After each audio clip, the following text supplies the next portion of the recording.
ادھر مشہور ہے کہ جو چھپکلی ہوتی ہے وہ کسی آدمی پر گر جائے تو اس آدمی کو کپڑ سمیت غسل کرنا پڑتا ہے، تو کیا یہ بات صحیح ہے؟ میری 8 ملاقاتیں باپا سے بنتی ہے، تو 8 ملاقاتوں کے بجائے تو کیا ایک اچھی ملاقات سحری میں مل سکتی ہے باپا سے؟ اس کے لیے کوئی مدنی فیس کا اعلان نہیں کیا نا انہوں نے۔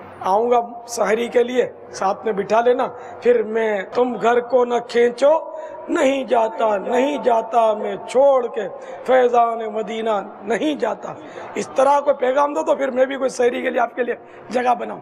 حسن الظن من حسن العبادت، کہ مسلمان کے بارے میں اچھا گمان قائم کرنا یہ اچھی عبادت میں سے۔ دیکھیے سلسلہ امیر اہل سنت کے مدنی پھول بروز بدھ مدینہ منورہ میں صبح 8:10 اور پاکستان میں صبح 10:10 مدنی چینل پر۔ صلو علی الحبیب صلی اللہ تعالی علی محمد۔ مجھے اپنی اور ساری دنیا کے لوگوں کی اصلاح کی کوشش کرنی ہے۔